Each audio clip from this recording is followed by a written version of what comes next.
anybody to or thinking about the growing in faith, biblical interpretation, we're still looking at the story of Jacob. And I actually want to go back a little bit with the story of Jacob. Is this sound like it's not? No. Press the button in the right direction. There we go. All right, so we're starting to do biblical interpretation. We're still staying with the story of Jacob for the moment. So we're in the later part of Genesis, chapters late 20s into the early 30s of the chapters. And I want to do a little bit of going back to Jacob and the dream that he had. But you'll remember Jacob is the son of Isaac, who's the son of Abraham. So you've got Abraham, Isaac, Jacob. Jacob has 12 sons. We did a little bit of the story of that last time. We'll do a little bit more again. And Jacob his name means the supplanter. And Jacob is the younger son of Isaac. Esau is his older brother. And Jacob, being a wily person, deceives his brother into giving him a birthright, but then also deceives the father into getting of the blessing that Esau should have gotten. So Jacob ends up with the blessing. And then he runs away because Esau said, I'm going to kill him. That's straightforward. As soon as dad's dead, I'm going to kill my brother because he's tired of him. And so Jacob runs away. And I want to go back and pick up that story a little bit with him doing that. And we'll try to get to the end where he and Esau end up being reconciled. But I want to go back to the dream that he has in the stone pillar. And that's because I think the pillar has some stuff for us to think about. So here's Jacob's dream on the stone pillar, Genesis 28. So then he had a dream. A stairway rested on the ground with its top reaching to the heavens, and God's angels were going up and down on it. Now, the commentaries on this say that this is simply a sign of God's providence.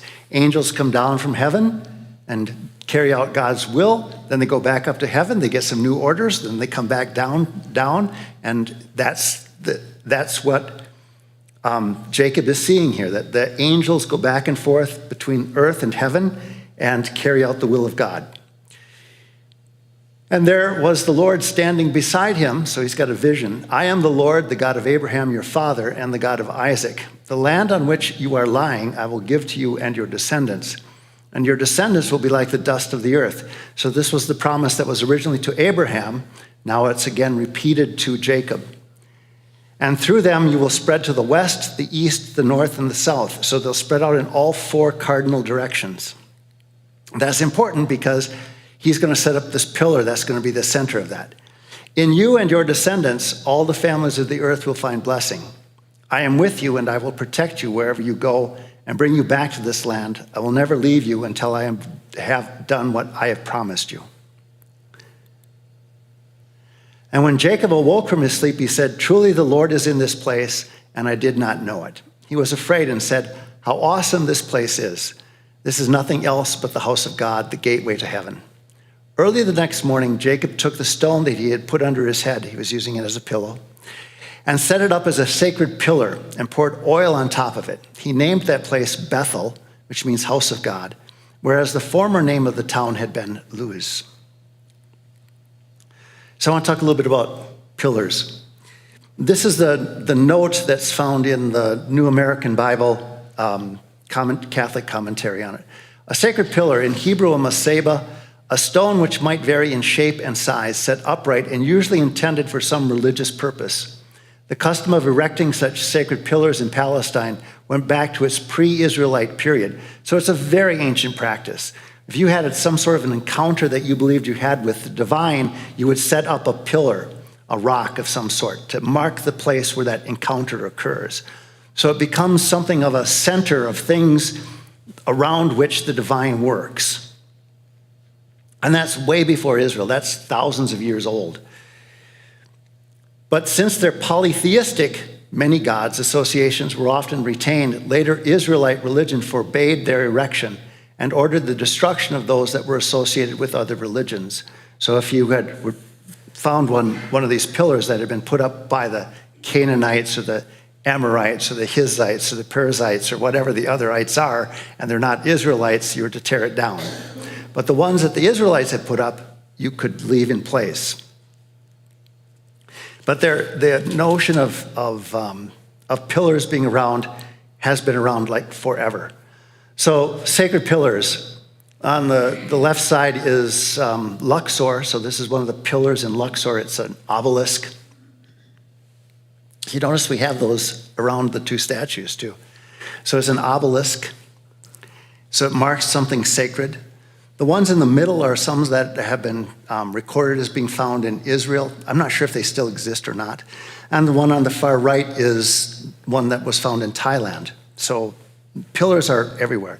Think of Stonehenge. That too is a set of pillars that are, you take rocks and you put them upright. You set them on their ends so they're higher up. And that marks a place where something special is happening, where the divine is somehow encountered. So sacred pillars have lots of different implications to them. So it says, I wrote down, Jacob marks this sacred place. It's marked with a stone. So a stone gives its permanency. You're going to have a permanent marker in this place where this sacred pillar is placed. And Jacob thought that this was the place where God actually encountered the earth. So the earth and God connected to each other. Heaven and earth are connected. Setting it upright then marks a center for stuff. So that's where I'll give you this land to the east, north, southwest. The pillar marks the center of that, so you go east, north, southwest from where that pillar is placed up. Jacob pours oil on the stone, so that's a sign of sacrifice. He's not doing an animal sacrifice, but he's actually taking sacrifice and elevating it to a slightly different level. So he's symbolically sacrificing to God by pouring oil on the stone. So it marks it as something special. It's not just a stone. So the sacred center is something we point ourselves toward and can agree on. So you think about the center of stuff, and the sacred center is what we can agree on or work toward or something like that. And you'll find that in mundane places too. You need to have a center of things that you're doing. If you have a work group, people working together trying to accomplish something, you have to ask, what are we trying to accomplish? What's the center?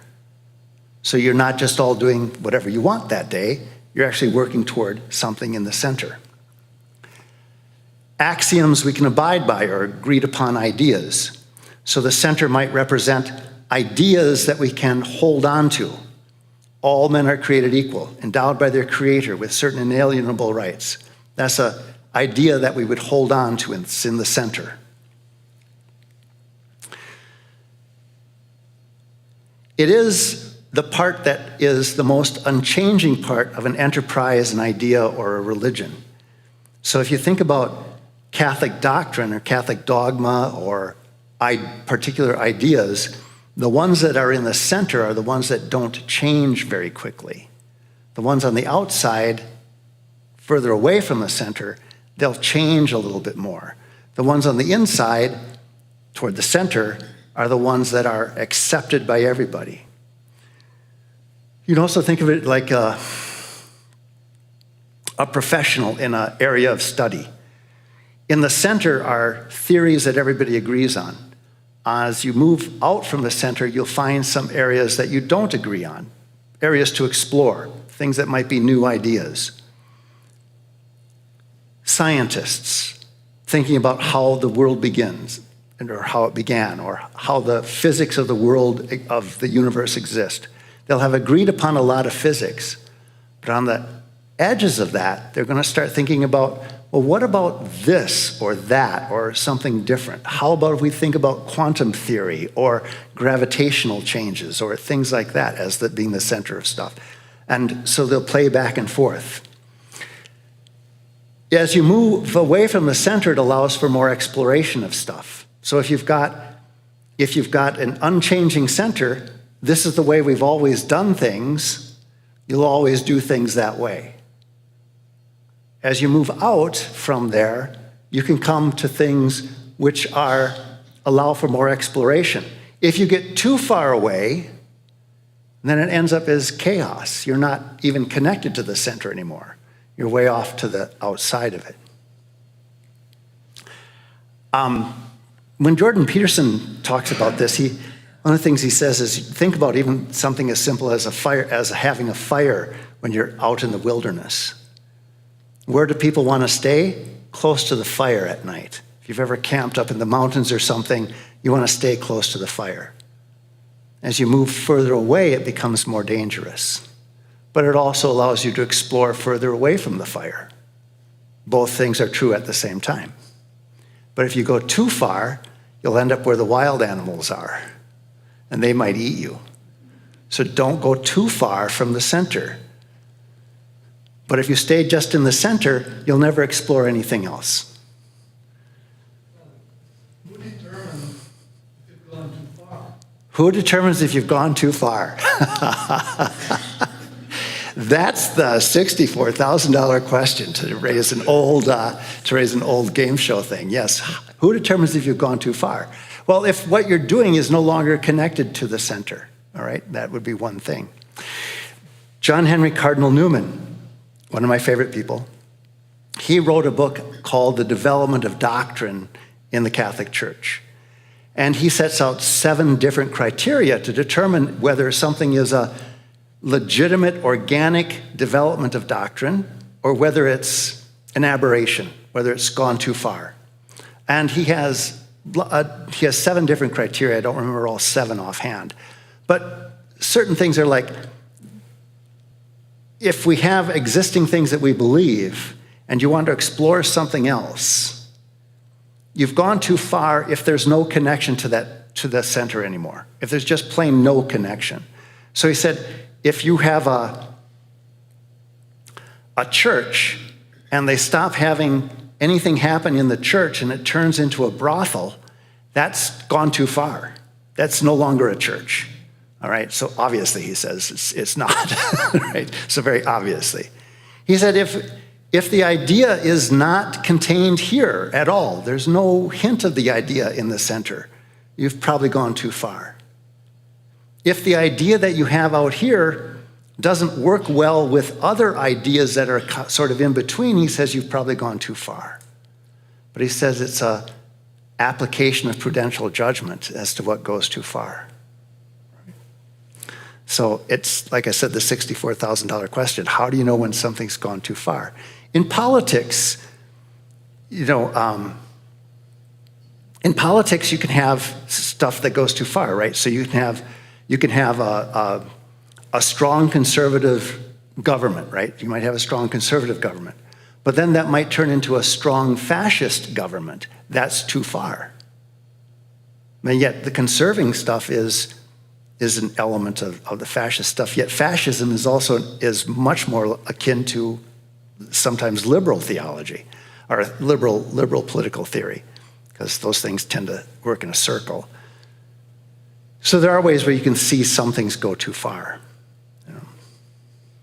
You had another question. Yeah, there have been religions where people have gone off on the edge, so to speak, and then they've dropped off and started their own.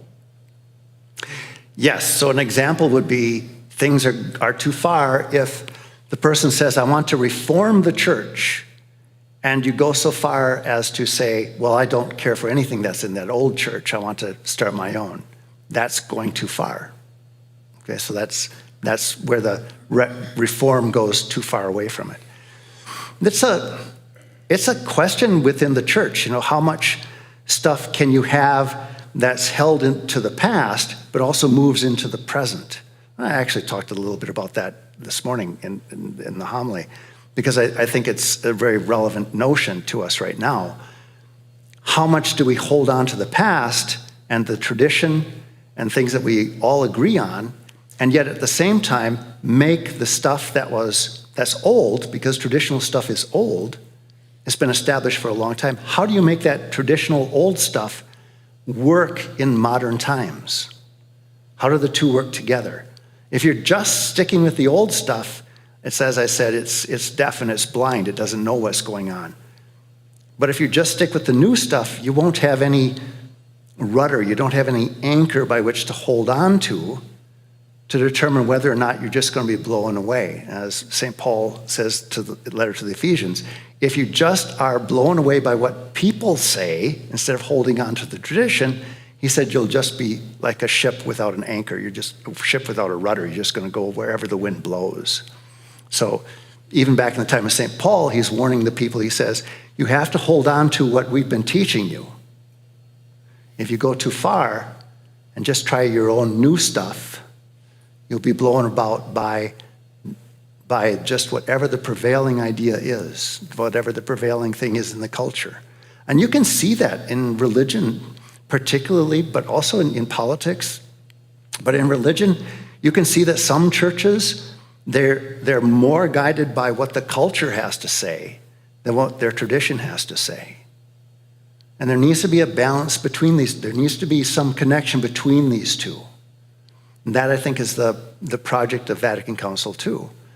We haven't, the ones who said we need to hold onto the tradition, but we need to make it meaningful in the present. But their idea was, let's really restore what is at core for us. Let's really understand what's at core of our faith, and then we'll make that more relevant to the present day. Instead of trying to take everything that came in the 1500 years in between and try to make that relevant for today. Go back to the very core of things and explore that more. So that's, I think, the project of Vatican II. Is that where the non-traditional denominations that are happening all around the country coming from?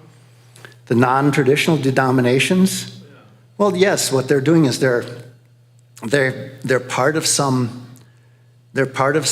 tradition of some sort, but they're saying, I don't like that tradition, and they go start a new church. And so they start up doing something else. And you'll see that in divisions which occur in some of the mainline Protestant churches, even right now within even some of the Catholic churches, there are some fights over things like same-sex marriage and LBGT issues that are going on that are pretty prominent right now in the church. And not everybody's aware of that probably, but those things are happening, and those questions need to be worked out. Some of the mainstream Protestant churches have split down the middle over these questions. Some of the Lutheran churches, the Anglican churches, others, they've split over. The Methodist Church as well has a great split over these questions. So it's important to have a center, a pillar. It's important to also move away from the pillar a little bit to explore what else is out there. But if you go too far, you'll get eaten up by the beasts that are in the darkness. That's where chaos is. So in Genesis, there's an awful lot of stuff about what's order and what's chaos. There has to be a balance. There has to be a working between these two things. And you'd find that in the Eastern traditions of the notions of the yin and the yang, the two work together. So that's not entirely where I wanted to go, but it's pretty close to it. But these are all important issues, right? So Jacob is setting up a pillar, and a pillar represents some idea that you can agree on. And for Jacob, there is an idea that he's got that he wants to work out. Let me try to get to this next one. So a community needs a sort of a centering piece, an agreed upon meta-narrative. A narrative is a story. A meta-narrative is a story that we share together, because every person has an individual story, and every group has an individual story. But if you're going to work together as a community, you need to have a meta-story, a story that encompasses everybody's ideas. Everybody's story is part of it, or they can agree somehow that they're connected to this great story. In the United States, the great story at the foundation of the United States is that this is a land that's been blessed by God. It has a manifest destiny to move to the West. That was the meta-narrative, right? So we start on the East Coast, we move to the West. And everybody agreed on that. That was the meta-narrative. And that project then is something that everybody did and bought into and went with. You need to have a meta-narrative. the language of the Declaration of Independence is meta-narrative. We believe that all men are created equal, and they're endowed by their Creator with certain inalienable rights. And the government doesn't give them to you, God does. They come from the Creator. That's a meta story, a meta-narrative. If you believe that you're the one who comes up with the rights, just you, then you're not going to be part of that meta-narrative. You won't be part of the story that everybody else is trying to agree on. If you believe that there is no story that everybody can agree on, and it's only your group that can agree on a story, then you have groups at each other's throat because there's no story they're all agreeing on. And I think you're seeing that a little bit right now in our country, where you've got the Democrats over here with one story, you've got the Republicans over here with another story, you've got groups within the Republican Party and groups within the Democratic Party, all with their own story. And how are they getting along? Not very well, because they're not agreeing on a meta story that we all share together. So it is important that you have a center. It's also important that your center is not so static that it can't address current issues. Both of those things have to go together. So you have to have a place where you encounter what gives you meaning. You need to have something that gives you meaning. So Jacob puts up this pillar and he makes a vow when he does that. If God will be with me and protect me on this journey I am making and give me food to eat and clothes to wear, and I come back safely to my father's house, the Lord will be my God. And this stone that I have set up as a sacred pillar will be the house of God. Of everything you give me, I'll return a 10th part to you without fail. So he sets up this stone and he says, my journey now is going to be working with this God whom I'm recognizing from this vision I've had, and I'm going to continue to work with him as long as he works with me. It's sort of a contractual agreement, though. It's not truly a covenantal agreement at this point. It's contractual. If you give me stuff, I'll give 10% of it back to you. That's a contract. It's not yet a covenant with Jacob. And I think we're going to see that he develops more of a covenantal attitude. But he's a young guy. He's just cheated his brother out of his inheritance. He's deceived his father, his old blind father. He's deceived him. And he's done it at the behest of his mom, who obviously thinks he's the favorite boy. And now he's had to run away. And on his way of running away, he's going, well, if God can be really good to me, then I'll return 10% back to him. So there's a contract in place. And yet he set up this pillar so that there's something about, I'll try to be true to this God. There's a hint of it, at least. This contract's going to stay with us. So there's part of that. Pillars are lots of different places you find pillars.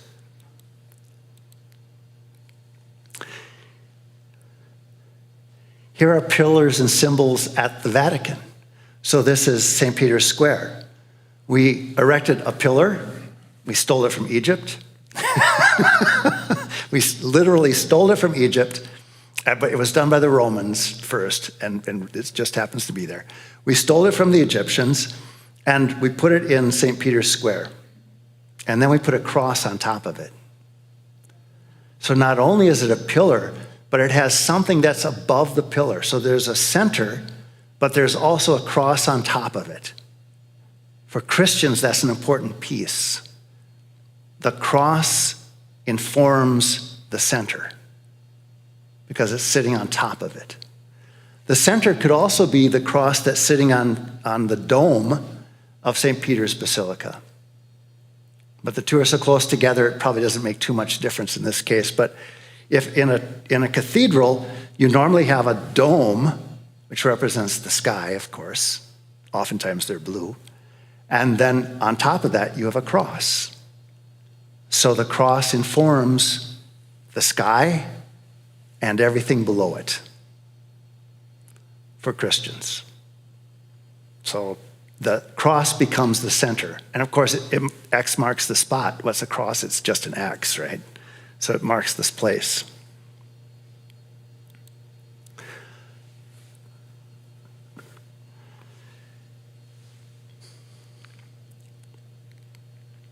This is some stuff that from from Peterson when he talks about this, but it's the same as Vatican Council II. It's just Vatican Council II in a different format. So what we hand on is a sacred center, but it's got flaws.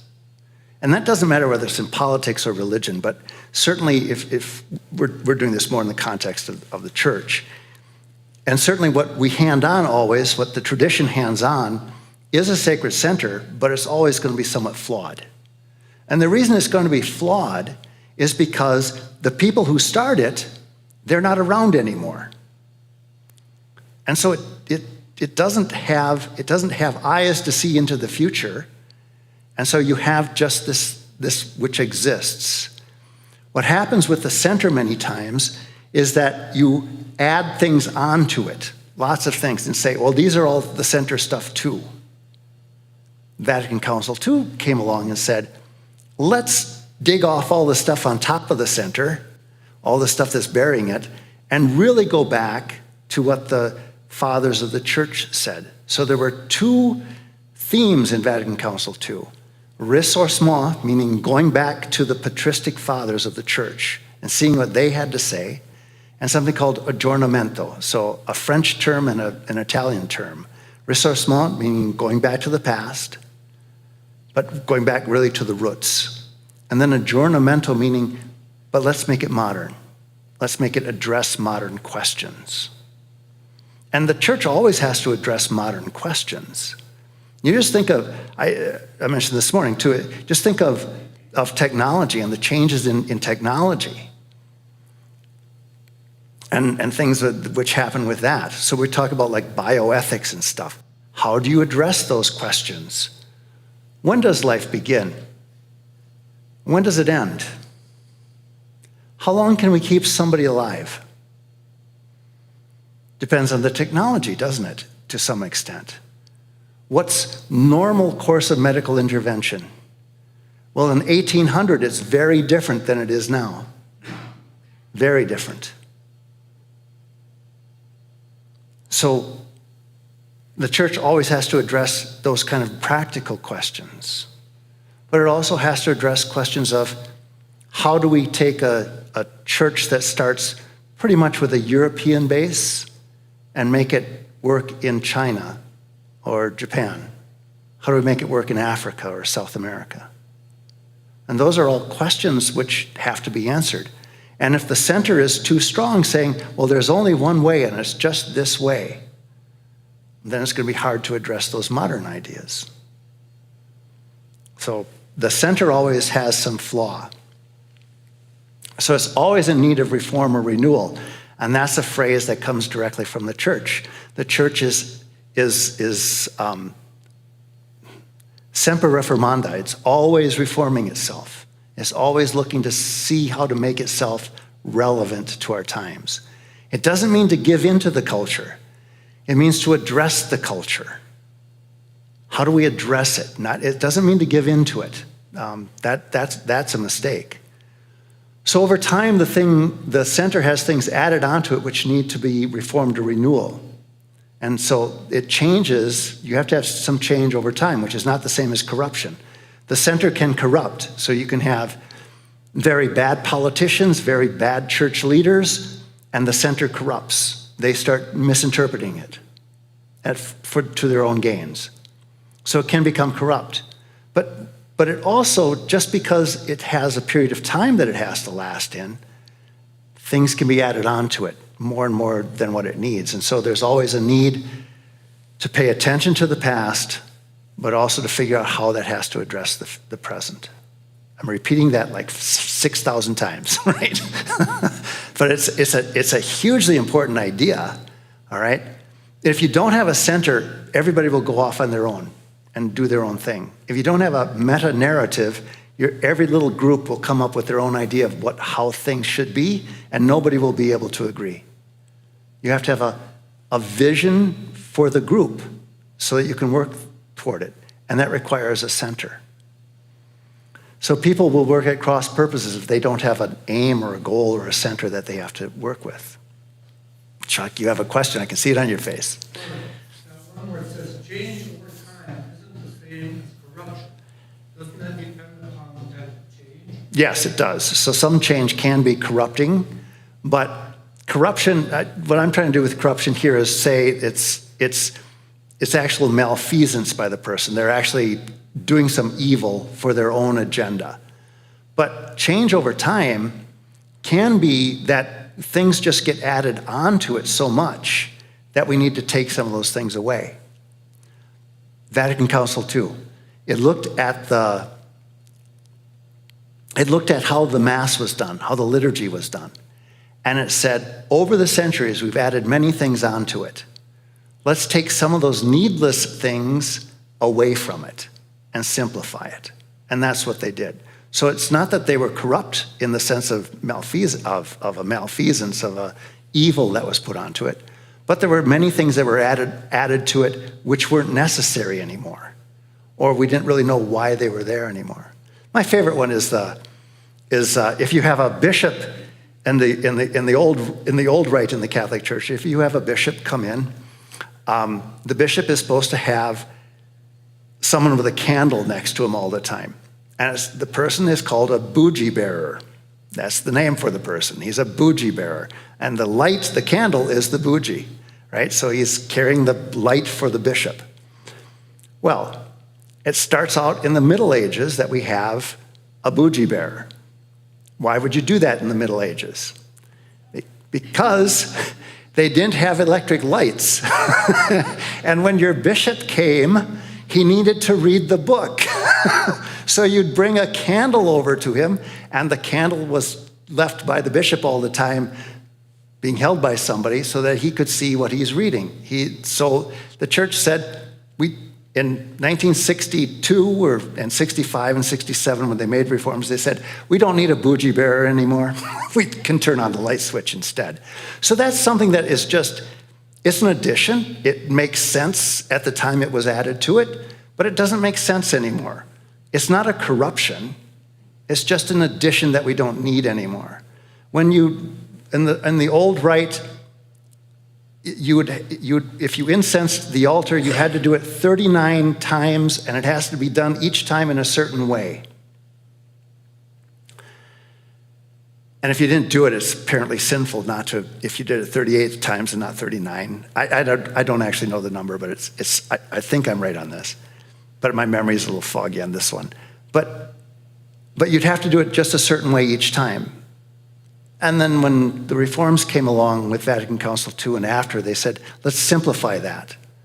It's one swing one way and another swing another way, another swing another way. That's it. And we'll only do this about 4 times at Mass, and that's enough.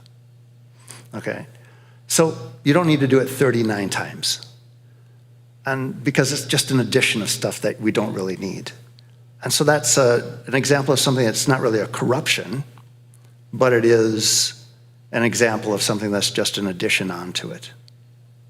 Indulgences were a corruption, right? So at least as they were done in the 1500s. You could pay money for a bishop. A bishop would pay money in order to buy the land of a bishopric. And if he paid enough money, well then to put himself in debt, as many of them did, then he would declare an indulgence for something, and then he would go out and he would raise money by selling the indulgence. And you could actually get a little card that would say, you have received an indulgence for your donation to the church. When you come into the confessional, hand the card to the priest and you have an indulgence. That became a corruption. That, we'll get back to St. Peter's, but St. Peter's was built on indulgences in the 1500s. That's where the money came from, selling indulgences. But the most famous one is Archbishop Albrecht of Mainz, who wanted a large area in Germany, and he became a bishop there. And he had to borrow money from a banking company in order to do it. And then he got a famous preacher named Tinsdale to go around saying, every time a coin in the box rings, a soul from purgatory springs.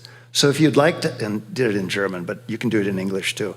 So it's a rhyme that he had that everybody learned, and you could get souls out of heaven, all your relatives could get out of purgatory to get into heaven by throwing coins in the box. And that was the collection to pay off the debt to the banking company that the Archbishop of Mainz had used to buy his bishopric in Germany. So that's a corruption. That's a corruption, right? So you're really using it for your own benefit. That's a corruption. Is there a center that's connected to that? Only loosely, right? We believe that there is purgatory. We believe that souls come from it. But then you mess it up with selling the indulgence. You know? So that's something. The pillar, if the pillar marks the center, then the cross is on top of the center, whether that's the dome or the pillar. I talked a little bit about that. Then the cross becomes the highest pinnacle of the center. So then the question is, what is, for Christians, what's the cross do? What does it do? It informs what the center should look like. It helps to inform what the center should look like. And so what does the cross represent for us? It really represents transcending suffering which is voluntarily undertaken. So Christ goes to the cross willingly, but his suffering is transcended in the resurrection. So it's the willingness of you to sacrifice yourself for the good of others in a transcendent spirit, that transcendent spirit being for the good of others around you. What's the highest calling for Christians? Really is to work towards self-sacrificial giving in the pattern of Jesus Christ. So Christ offers himself on the cross for the redemption of the world, and he's triumphant in the end for that. So the cross represents the value of self-sacrifice and doing this. You've heard me mention a number of times that life should be meaningful, not based on happiness, right? And I do think that's true, and Jordan Peterson says that a lot. My hero, Thomas Aquinas, says that our goal as human beings is happiness, but he ties that to heaven. I think our goal is actually in this world to live a meaningful life. It's to live a meaningful life, to do the things which are meaningful, even if that means self-sacrifice. But living a meaningful life leads to greater happiness, actually. If you strive after happiness, or you strive after money, or you strive after pleasure, and chase after those things directly, you'll never be satisfied. You can never get enough money. You can never have enough pleasure. You can never have enough power. You'll run out of happiness because it's always fleeting. But if you live a life that's meaningful, offering yourself for the good of others around you, then you will have happiness in your life. It's not always smiling happiness, but you'll have done something that's worthwhile. And at the end of the day, you'll be an admirable person. And that leads to happiness. So I think there is something to this cross, and I just thought we'd explore it for a minute or two, okay? Or 20 or 30. Here's St. Peter's again.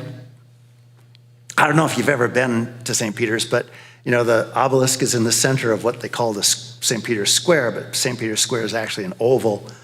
And then that St. Peter's, the basilica back there is St. Peter's Basilica.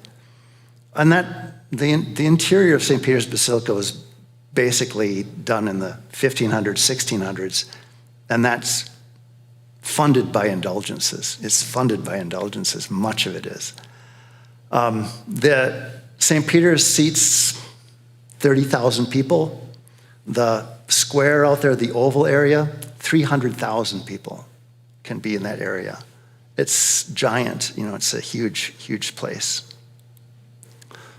This is looking from the top of the dome through St. Peter's Square and then down the Via Conciliazione, and that's the Tiber River in the background. So it's a place to go to. Climb up the dome, and you can see all that stuff. Cardinals have residences along the Via Conciliazione. That's where cardinals reside, many of them, some of them famously.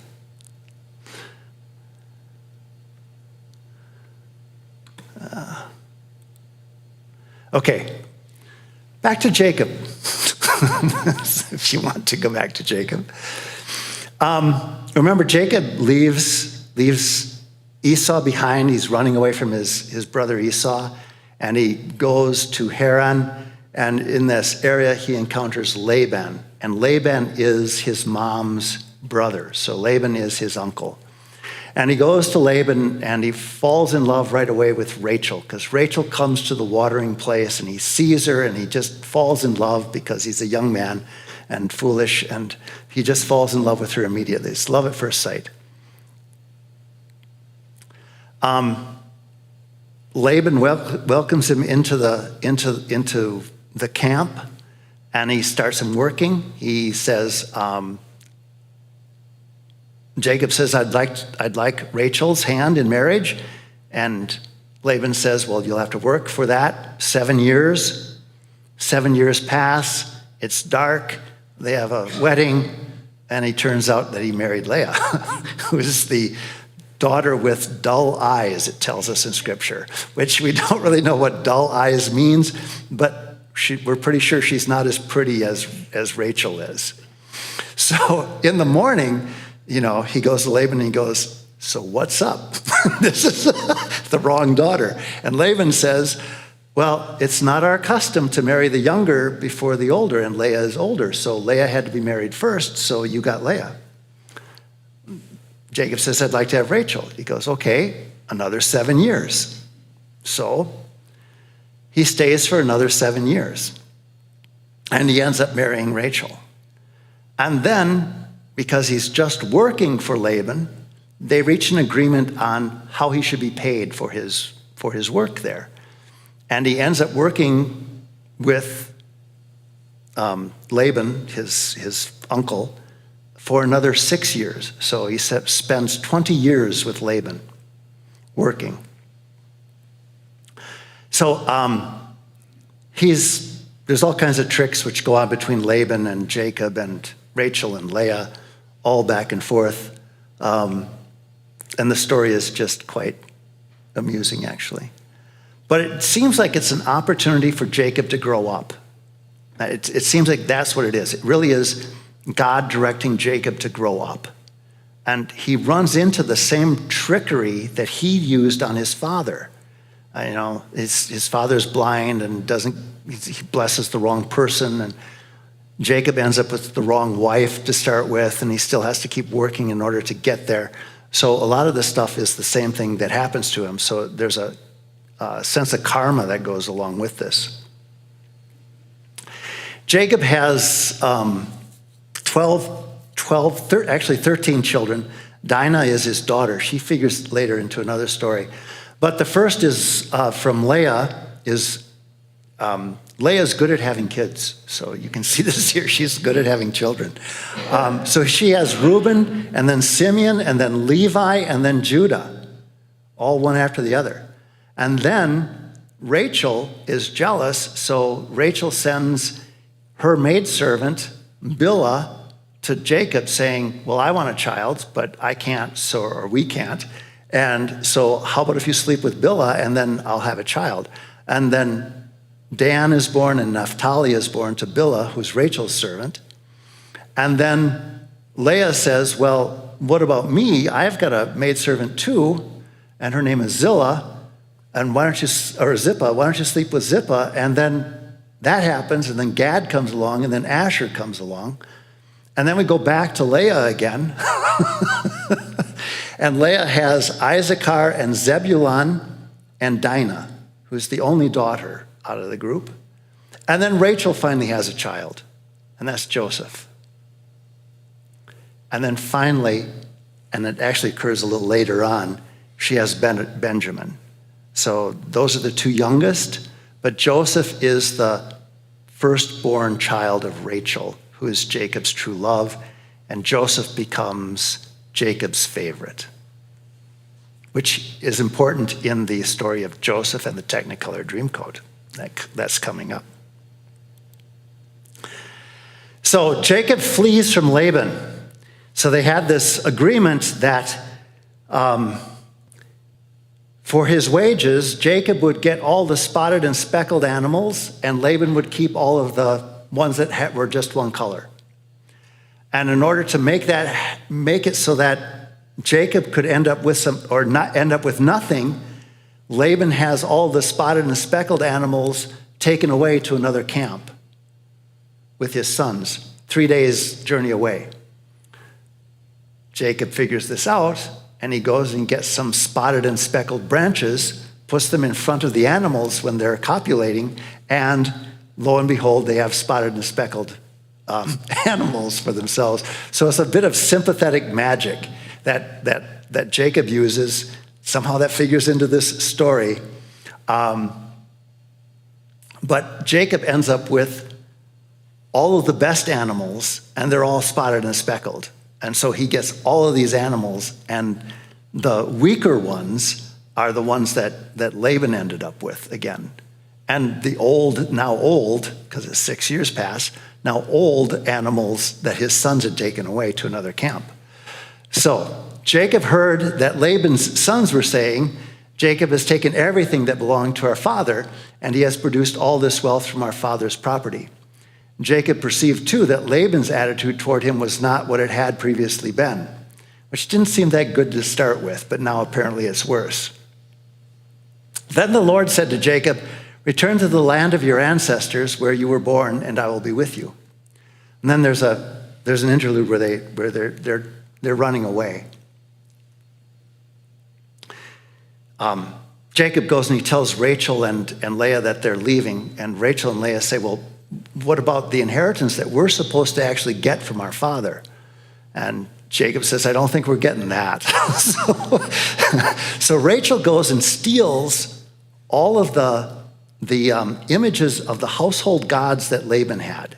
It's a strange story, but she ends up taking all of these images of other gods and brings them along with Jacob and the family and the animals as they're now slowly making their way back toward Esau, or where Esau was, where Jacob came from, and they're moving away. Laban catches up to him on the third day. Word came to Laban that Jacob had fled. So taking his kinsman with him, he pursued him for another 7 days until they caught up with him on the hill country of Gilead. But that night, God appeared to Laban the Aramean in a dream and said to him, take care not to say anything to Jacob. And the commentary says, don't say anything to Jacob means don't kill him. That's what it means. God has intervened and told Laban, you're not supposed to kill Jacob or try to steal everything back. When Laban catches up to him, he says, why did you leave in the night? If you had told me you were going to leave, we'd have had a party for you, and I would have sent you on your way. And Jacob isn't entirely convinced by this. And they start looking around, and then Laban is really upset because his household gods, the images of the household gods he has, are missing too. And he says, so I understand you took the animals. Why did you steal the idols that I had, the little images? And it's Rachel who stole them. And Jacob says, if we find them, whoever has them, I'll kill that person. And they don't find them because Leah lays down a carpet and she's sitting on the carpet. And when the men come in to look in the tent for them, for these idols, she says, I can't get up. And they leave her alone. But she's sitting on the idols and, she's, anyway, it's a strange little story.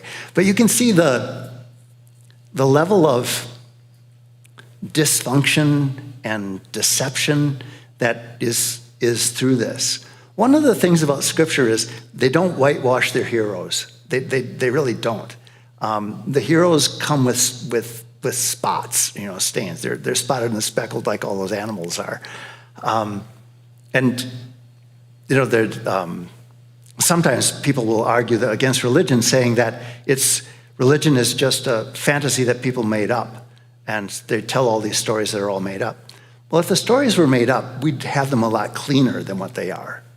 We'd make them a lot prettier. Our heroes would be heroes all the time, instead of vacillating, weak, sometimes heroic, sometimes not so heroic. So I think they're much truer than a made-up story would be. So Laban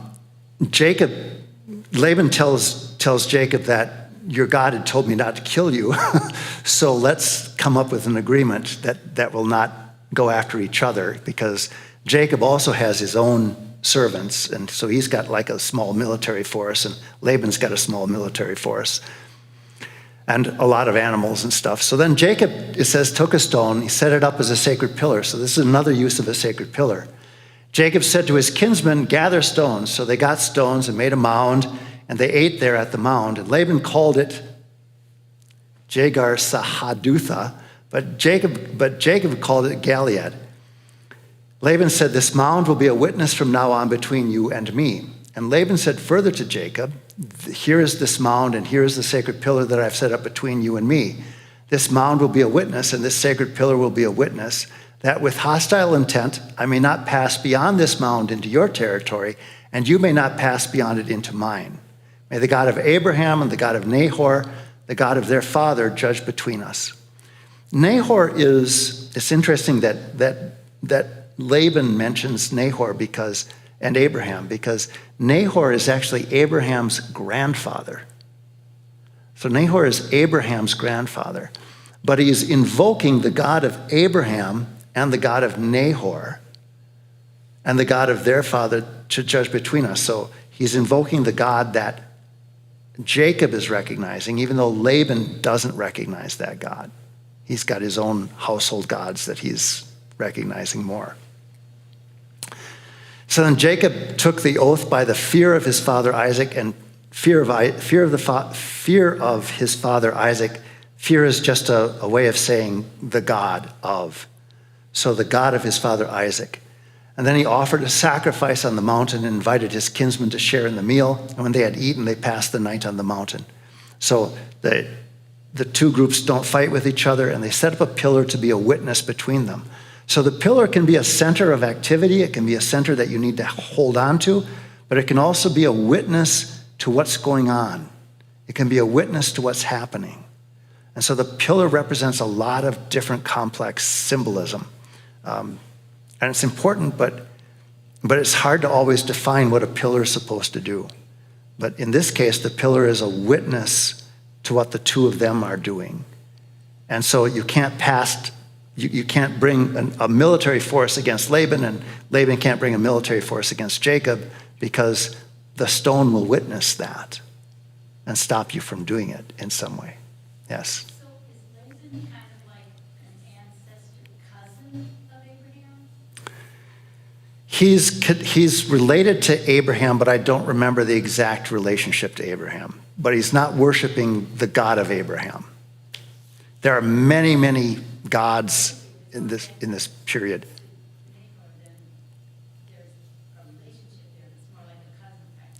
It could be that there's some sort of relationship there, but I'm not sure. And it could just be that Laban is recognizing that the God of Jacob has shown up to him, okay? And so he's saying, well, okay, since this God came to me in a vision, told me not to do anything to you, I'll use his name when I'm swearing this oath not to attack you. So it could just be that.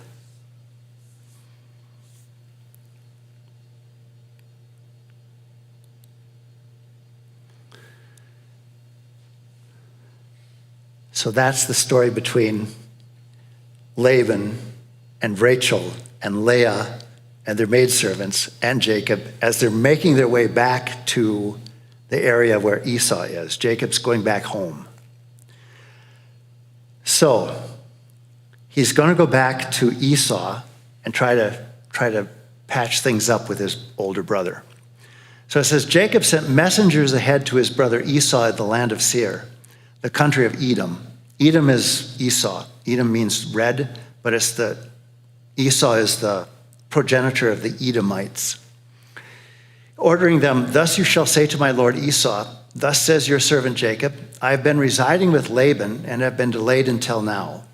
And remember, Laban is also Esau's uncle, so he knows who he is. I own oxen, donkeys, and sheep, as well as male and female servants. I have sent my Lord this message in the hope of gaining your favor. When the messengers returned to Jacob, they said, we found your brother Esau. He is coming to meet you, and 400 men are with him. Which doesn't sound like a good thing, does it? Verse 8, Jacob was very frightened, and in his anxiety, he divided the people who were with him, as well as his flocks, herds, and camels, into 2 camps. The idea being when Esau attacked with his 400 men, if he wiped out one camp, at least some of them would get away. So he divides his property into 2.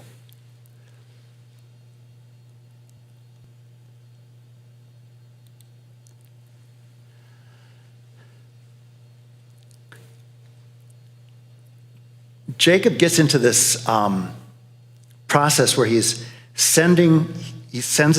got his 2 camps, but he also takes some of his men and he sends them to Esau with offerings. So he sends them a bunch of sheep and a bunch of goats and a bunch of donkeys and other things, and he sends them one group after another. And the leader of each group, he says, when you encounter Esau, tell him that Jacob is following right behind me. And then when the next group comes up, he says, tell him Jacob's following right behind me. So he's got, first one group comes in and gives Esau presents, gives him gifts. And then another group comes in and gives Esau gifts. And then another group comes in and gives Esau gifts. And each one says, Jacob's right behind me. Jacob's not right behind him, not yet. Jacob's pretty smart here because he keeps having the anticipation for Esau that Jacob's going to be in the next group, but at the same time, Esau is getting all of these gifts. The servants of Jacob are saying, take these gifts, take all these animals. So that night, Jacob arose, he took his 2 wives with his 2 maidservants and his 11 children, at the time he's got 11, and crossed the ford of the Jabbok. After he got them and brought them across the wadi and brought over what belonged to him, Jacob was left there alone. Then a man wrestled with him until the break of dawn. And it says man here, but it could also be an angel. It could also be God. He's wrestling with man, God, angel. Probably angel is the best interpretation of it, but it looks like a man, wrestles like a man. But it also represents God. So it's God very much intimately connecting himself in a physical way with Jacob. So then when a man wrestled with him until the break of dawn, when the man saw that he could not prevail over him, he struck Jacob's hip at its socket, so that Jacob's socket was dislocated as he wrestled with him. The man then said, let me go, for it is daybreak. But Jacob said, I will not let you go unless you bless me. What is your name? The man asked. He answered, Jacob, which means supplanter, the one who tricks people. Then the man said, you shall no longer be named Jacob, but Israel, because you have contended with divine and human beings and have prevailed. Israel means the one who wrestles with God. So his name gets changed. Jacob then asked him, please tell me your name. And he answered, why do you ask for my name? With that he blessed him, and Jacob named the place Peniel, because I have seen God face to face, yet my life has been spared. So it tells us that he's got some sort of a wrestling tournament going on with an angel of the Lord. God has come to him, at least in some manifestation, appears to be a man, but wrestles with Jacob for a long period of time, or Jacob wrestles with him for a long period of time. But when Jacob won't let go of him and let him leave, the man strikes him in the hip socket, and so Jacob starts limping from it.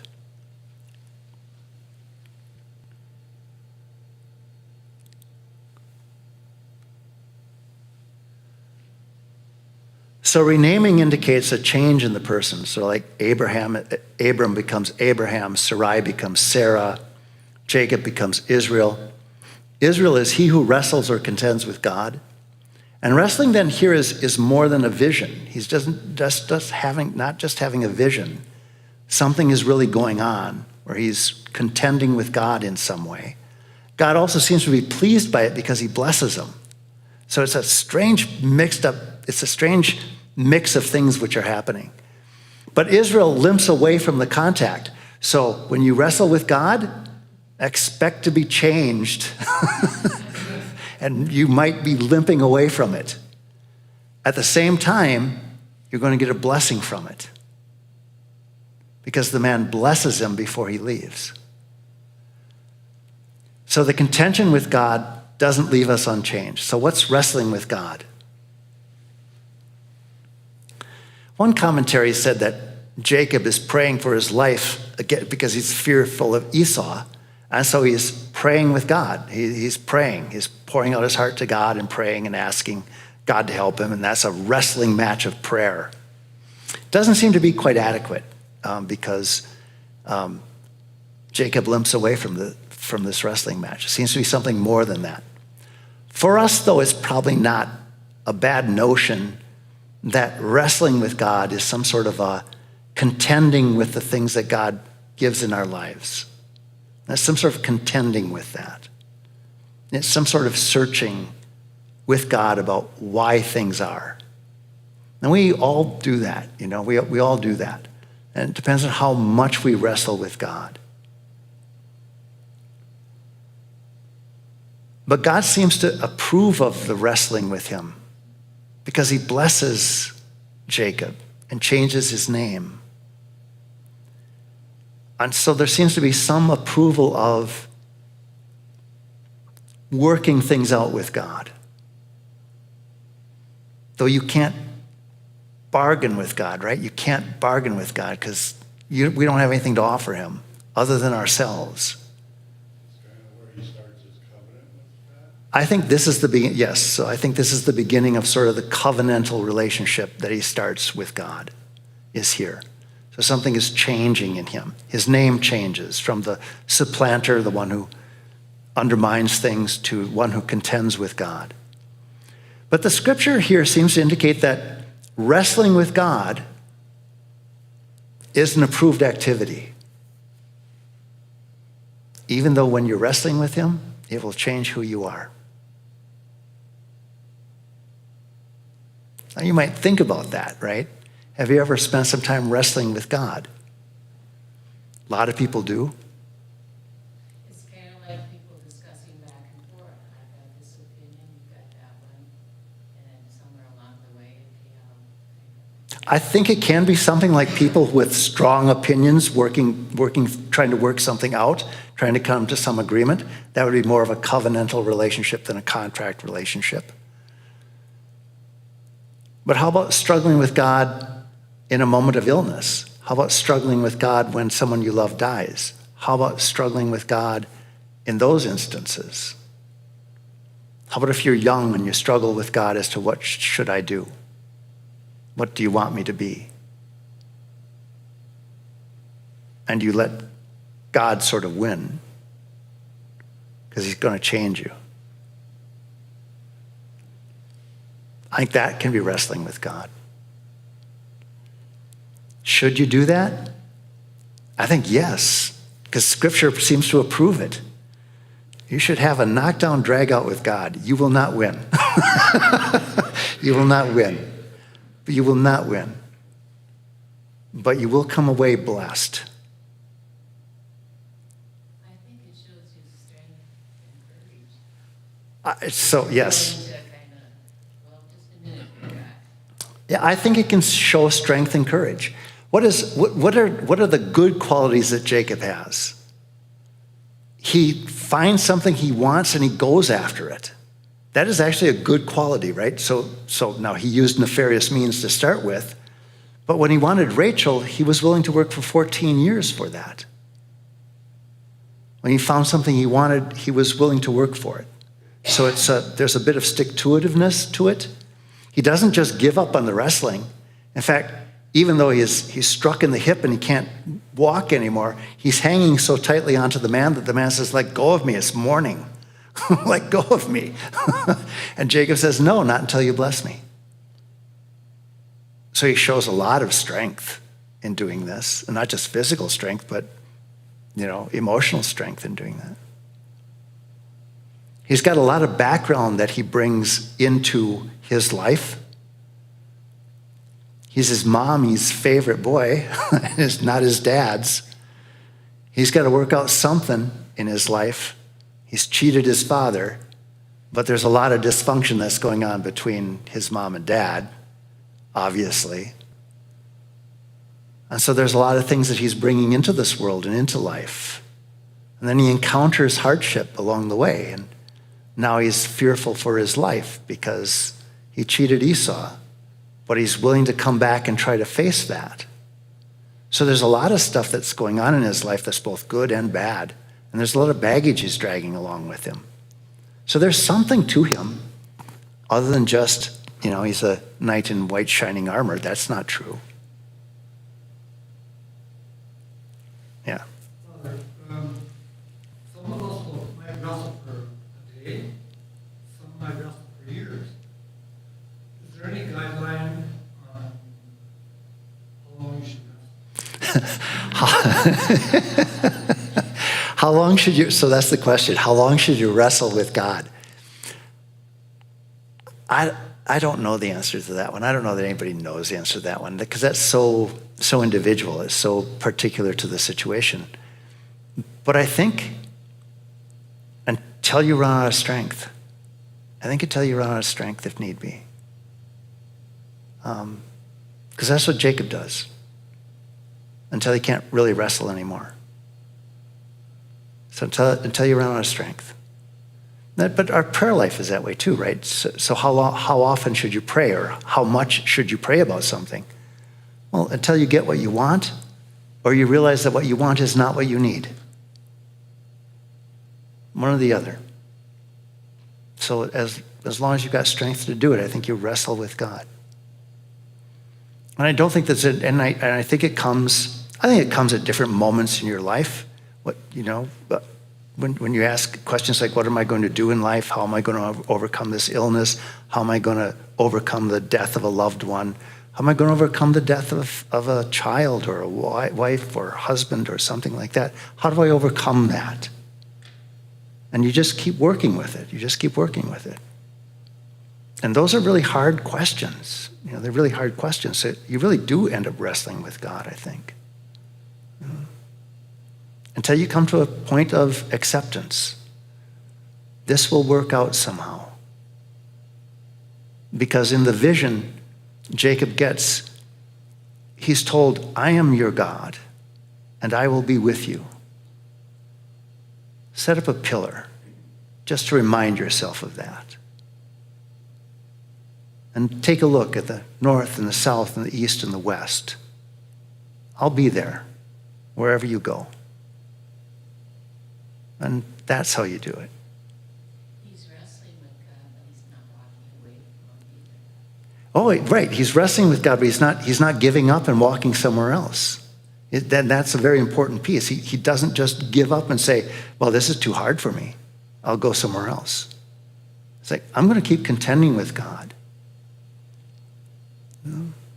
Until really whatever the situation is, comes a moment of acceptance where you realize that God will be the goodness that there is, and that's all the goodness there really is. He's the cross on top of the pinnacle, on top of the pillar that I've set up in my life. So. In other words, what you're saying is, don't give up. Just don't say, well, what's the use? Keep at it until you can see where the Lord is leading. Yes, I think you don't give up. You keep at it until you can figure out how the Lord is actually at work in this, because he is. You set up a pillar, and he's the north, south, east, and west. Wherever you go, that he's going to be there. He'll be your God. And you hold on to that. Because Lord, it's not so hard to realize that in this life, we don't see God directly face to face. And so many times we're walking in shadows. Many times, St. Paul tells that very clearly. And we see things in shadows. In Christ, we see them more clearly, but they're still difficult. They're still difficult. And when good things come along, I'll contend with them a little bit too. Say, that was great. That's fantastic. Let me keep praying over that. That both things happen. So I think, though, this wrestling with God here is more than just a vision. It doesn't have this vision part. It really is something that he's doing. So there's some real physicality to it in some way. But so too is there with us when we pray, right? When we talk to God, there's a physical moment. We don't just get a vision that comes to our heads. You get on your knees, you fold your hands, you spend some time in silence, and you ask the Lord to be with you. So I think there's a lot of that sort of stuff that one needs to think about in wrestling with God. And if I won't sleep all night trying to figure this out. no, there is no answer to it. No, there's no perfect answer to it. It just isn't a perfect answer. The answer is to trust that God will do stuff. God will take care of things. It will work out because he's the God of your fathers. He's the God who is the center that we know, even as we each in our individual lives are exploring the periphery sometimes, encountering the stuff that's away from the campfire. All these things come together, right? So there are monsters out there. You have to be brave and encounter them a little bit. But you also have to hold on to the center. All these things have to come together. And there's no, it's like asking, what's the reason for suffering in the world? I don't know. Nobody knows that. It just makes us better. And if there wasn't some suffering, then we would all be, terribly egotistical and mean to each other. We would, because suffering softens the heart.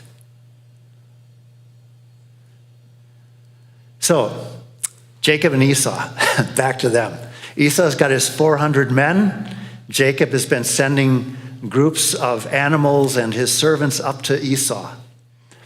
So Jacob looks up and he sees Esau coming, and with him 400 men. So he divided his children among Leah and Rachel and the 2 maidservants. Remember, he's been off by himself a little bit. He spent the night wrestling with this man, angel God, and he's limping as he meets Esau, putting the maidservants and their children first, Leah and her children next, Rachel and Joseph last. So there's a real hierarchy that he uses. He himself went on ahead of them, bowing to the ground 7 times until he reached his brother. And Esau ran to meet him and embraced him, and flinging himself on his neck, kissed him as he wept. So this is this tough guy Esau, who's the man's man, out there doing stuff. He cries all the time, apparently. But when he sees Jacob, he's moved by it. He sent all these animals ahead as a gift to Esau, and then Esau asks him, what did you intend with all those herds that I encountered? And Jacob answered, it was to gain my Lord's favor. Esau, Lord meaning Esau here, to gain my Lord's favor. Esau replied, I have plenty, my brother. You should keep what is yours. No, I beg you, said Jacob. If you will do me the favor, accept this gift from me, since to see your face is for me like seeing the face of God. Now that's a very strange phrase. To see your face is to see like the face of God. I'm not sure what it means. I don't think anybody is sure what it means. But that there's something about the reconciliation between Esau and Jacob that reminds Jacob of his relationship with God. So there's something about these two things that should go together. Not sure exactly what it means. And then he goes on, he says, and you receive me so kindly. Accept the gift I have brought you, for God has been generous toward me, and I have an abundance. Since he urged him strongly, Esau accepted. So Esau takes the animals that Jacob offers. One of the insights that Jordan Peterson does when he talks about this is he says, it's probably good that Esau takes the gifts, and you should think about that if you're reconciled with somebody and they offer you something toward that reconciliation. You should probably take it. And the reason is because you're probably not as good as you think you are. That's Peterson's view. So he said, if somebody has wronged you and they offer to make it right, you should probably accept the offering rather than saying, no, I'm above that, really I am. You don't need to give that back to me, not at all. Because as Peterson says, later on you'll go, well, he still got away with that, didn't he? You might not be as generous as you think you are. Take the gift. Take the gift. I think that if somebody offers you something for reconciliation, it also helps that other person to be reconciled if you accept the gift. So I think it's both ways. I think it works both ways. It helps both parties if there's an offering for reconciliation that offering is accepted. So I think it's not a bad notion. In that situation there where when they parted, Esau was going to kill him. Yes. 20 years later, though. So when he comes back, it's almost like the parable of the prodigal son, where he comes back and he thought, boy, I can just, whatever I can do to make up. And by Esau, hugging him and kissing him, that's something of God. Yes. So it's like the story of the prodigal son. I'm repeating this for the YouTube people. So yes, it's like the story of the prodigal son. And he does stuff, Jacob does things to try to make up for what he's done and is generous about it. And Esau hugging him and kissing him is also found in the prodigal son. So the father there comes out and hugs and kisses his son who has returned. So he's something like the returning younger brother, but remember in the prodigal son story, the older brother was not at all happy with the younger brother. So there's some difference between these two things. But it is, I think, that you see a maturing both of Esau and Jacob. So Esau's got a lot of stuff. It turns out okay. He tells Jacob, he says, I have a lot of my own property. You know, even though he didn't get the father's blessing, he didn't get Isaac's blessing, he still has been prosperous. And Jacob's been prosperous as well. And so he sees that, I think. And he's willing to accept that offering back. So I think there you see a growing up between the two of them, actually.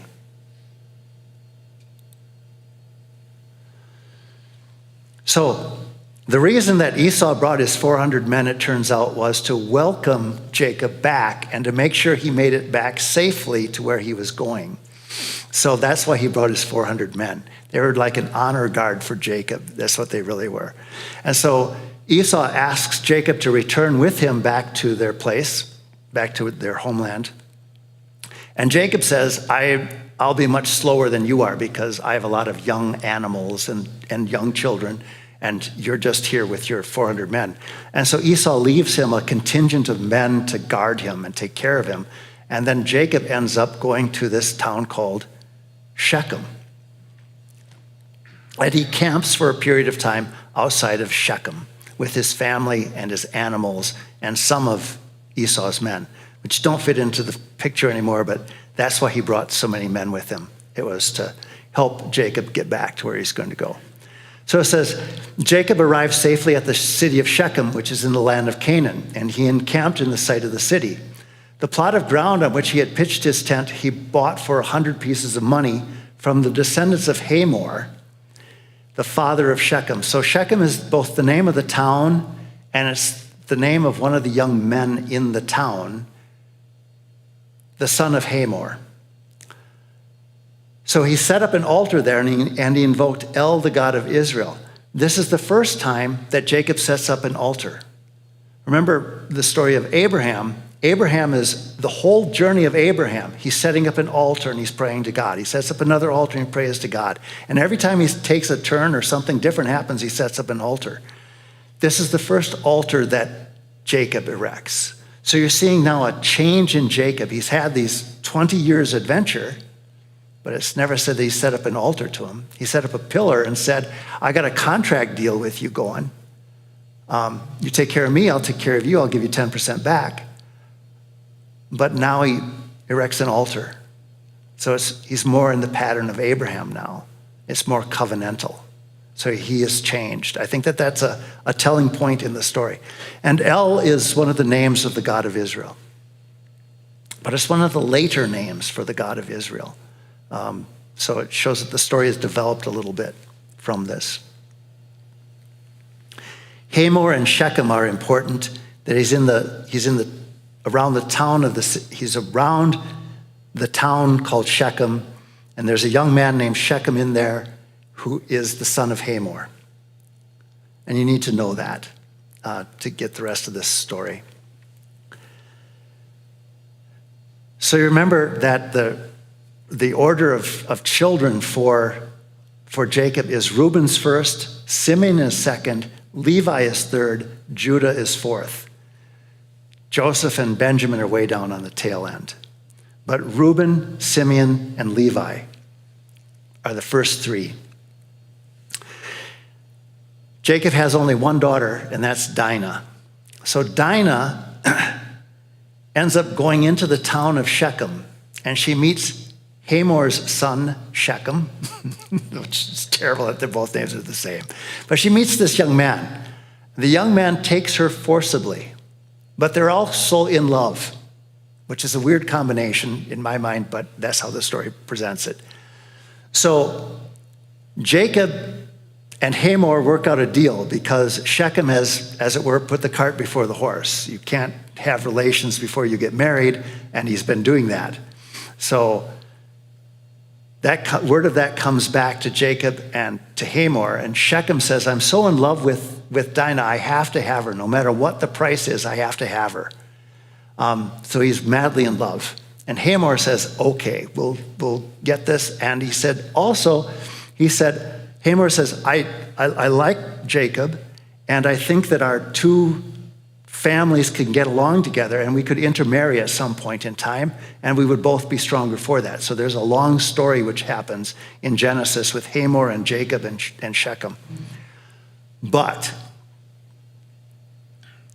Simeon and Levi, numbers 2 and 3 in the family order, they don't like what Shechem has done to Dinah. And so they say, well, Dad, since we're all circumcised because Abraham did that, all the men of Shechem should be circumcised. If they're going to marry daughters of ours and we're going to intermarry, they should have the same thing happen. So Hamor and Shechem, his son, who are very popular with all the people around there, agree to that, and they get all the men to agree to that. And then, while they're laying around nursing their wounds, Simeon and Levi sneak into the town and kill everybody. Nice guys, right? So they sneak into town and they kill everybody. And then they take all the animals and the women and the children as captive. And they come back to Jacob and say, look what we've done. Your daughter has been avenged on that. And Jacob says, well, we had a deal until you messed things up. And he said, I fear everybody, and I'm going to have to run away from them. So Jacob is forced to flee. He returns to Bethel, the place that he had first put up this stone pillar. In the end, Jacob sort of reduces, not sort of, but definitely straightforward, reduces the status of Simeon and Levi so that they lose their status as favored sons, Numbers 2 and 3. So in chapter 49, verse 5, it says, Jacob is talking to his 12 sons and telling them what their future holds. And he says to Simeon and Levi, brothers indeed, weapons of violence are their knives. Let not my person enter their council, or my honor be joined with their company. So he's very unhappy with his two sons. Cursed be their fury so fierce and their rage so cruel. I will scatter them in Jacob and disperse them throughout Israel. So Levi and Simeon so remember the 12 sons of Jacob are the 12 tribes. But Levi doesn't have any land that Levi owns. Levi becomes the priests. The descendants of Levi become the priests of Israel. They don't have their own space. And Simeon is the same. He doesn't have any place either. He becomes connected somehow to the tribe of Judah and around Jerusalem. So they lose their status as numbers 2 and 3 in the order of things.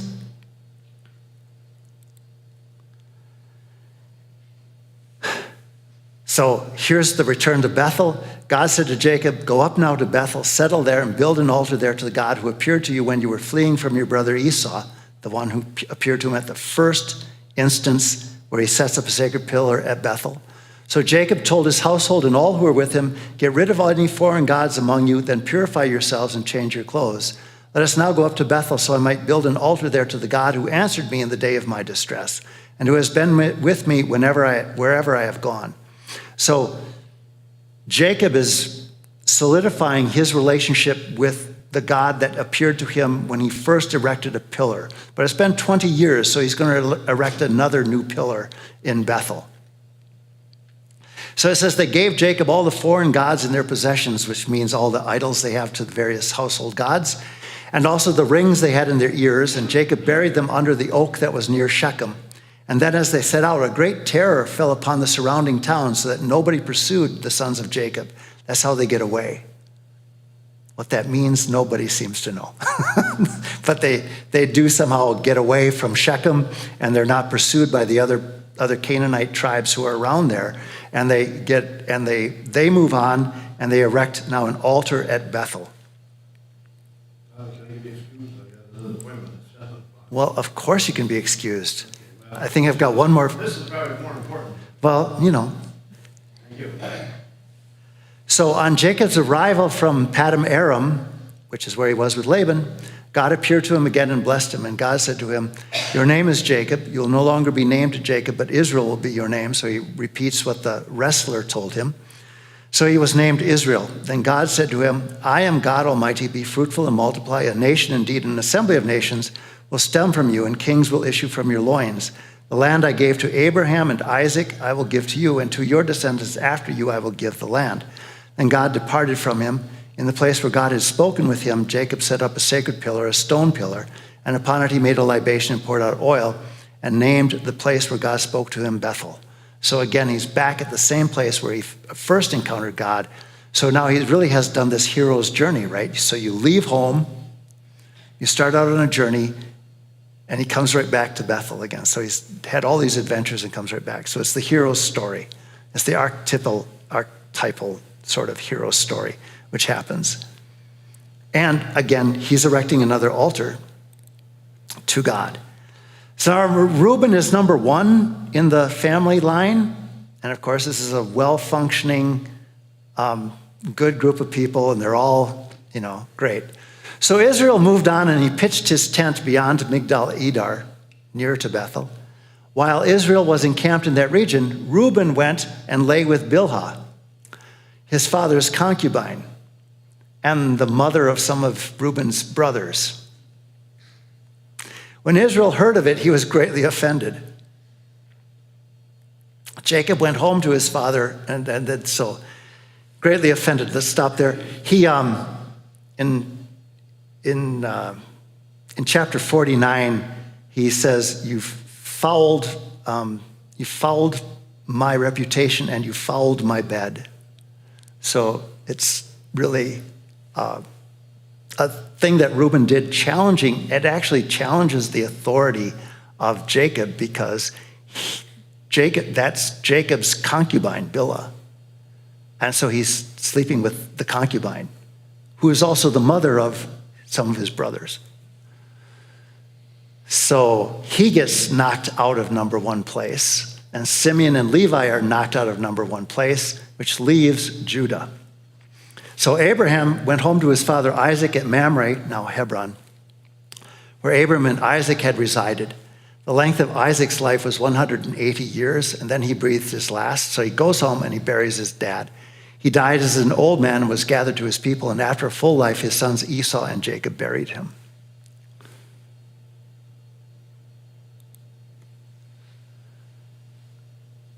So Reuben's knocked out.